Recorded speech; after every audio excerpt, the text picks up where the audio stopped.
अगर भीम आर्मी के राष्ट्रीय अध्यक्ष चंद्रशेखर जी को अगर एक टिकट दे दिया जाता तो इंडिया अलायंस का कोई बिगड़ता नहीं। जिसको हमने हटाने का नारा दिया है उसके साथ दूर दूर तक सपने में भी कहीं गठबंधन की कोई बात नहीं हो सकती है। आज जिस तरीके से लोकतंत्र को कुचलने के लिए सरकार ईडी, सीबीआई, इनकम टैक्स का दुरुपयोग कर रही है, उसका नतीजा भी देखने को सामने आया कि कई प्रदेशों के हमारे विरोधी पार्टी के सरकारों के मुख्यमंत्री को जेल जाने की नौबत आ गई। दर्जनों नेता जेल में ठूंस दिए गए, आज तक उन पर कोई आरोप सिद्ध नहीं हुआ है। तो स्वाभाविक रूप से आज भाजपा के कुशासन को उखाड़ फेंकने के लिए इंडिया अलायंस को मजबूत बनाना हम सबका एक नैतिक जिम्मेदारी और दायित्व है, जिस दिशा में राष्ट्रीय सोशलिस्ट समाज पार्टी लगातार काम कर रही है। राबे का काम कर रही है इंडिया, क्योंकि आप चर्चा थी कि आपसे बात हुई, लेकिन अभी तक वो पहला चरण का आज नामांकन भी खत्म हो रहा है। इसमें कोई दो राय नहीं कि बात का सिलसिला प्रारंभ जरूर हुआ था, अभी अंतिम किसी निष्कर्ष पर नहीं पहुंचा है। ये इंडिया अलायंस के लोगों को जल्दबाजी करनी चाहिए, क्योंकि हमने जब दारोमदार इंडिया अलायंस पर छोड़ दिया है तो विचार उनको करने की आवश्यकता है।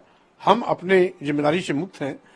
और रही बात, मैं अपने कमेंट पर आज भी कायम हूं, लेकिन इतना जरूर है कि इंडिया अलायंस के नेताओं से मेरा केवल इतना ही सलाह है कि इंडिया अलायंस को मजबूत बनाने की दिशा में यदि आपको कुछ टिकट अपने सहयोगी दलों को देना पड़ता है तो देना चाहिए। अब जैसे मेरी मान्यता है कि अगर भीम आर्मी के राष्ट्रीय अध्यक्ष चंद्रशेखर जी को अगर एक टिकट दे दिया जाता तो इंडिया अलायंस का कोई बिगड़ता नहीं, लेकिन उस एक टिकट से पूरे प्रदेश में वोट इनका बढ़ता। पल्लवी पटेल एक टिकट मांग रही, अगर पल्लवी पटेल को ये टिकट मिल जाता तो शायद इंडिया अलायंस के ग्राफ में बढ़ोतरी होती।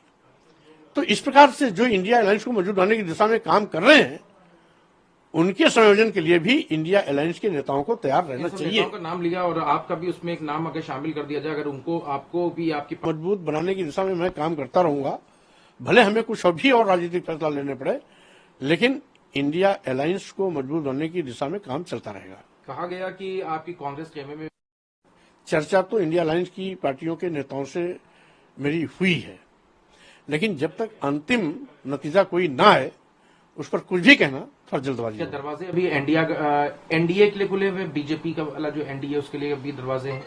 देखिए, गुंजाइश अब दरवाजा खुला या नहीं खुला है तो ये तो इंडिया अलायंस के लोगों को तय करना है।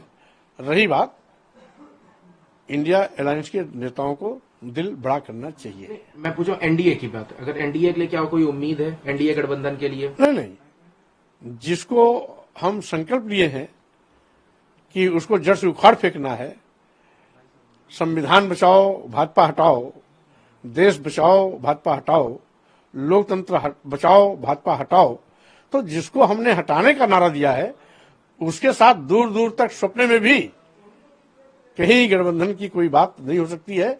उसके विषय में सोचना भी हम समझते हैं वो देश के लिए खतरा है। एक खबर और है, आज नामांकन का आखिरी दिन है समाजवादी पार्टी में, लेकिन नामांकन को लेकर वीरा को टिकट फॉर्म में भी दे दिया जाता है। लेकिन अब चर्चाएं हैं कि जब आजम खान के खेमे से नाराजगी हो गई है, क्योंकि उन्होंने जो महत्वाकांक्षाएं दिखाई थी जिसके चलते एसटी हसन को मिल रहा है, लेकिन रामपुर से आजम खान के विरोधी रहे मुहिबुल्ला नदवी को वहां से टिकट देने की चर्चाएं हो रही। तो नामांकन का आज आखिरी दिन है और इतना सस्पेंस।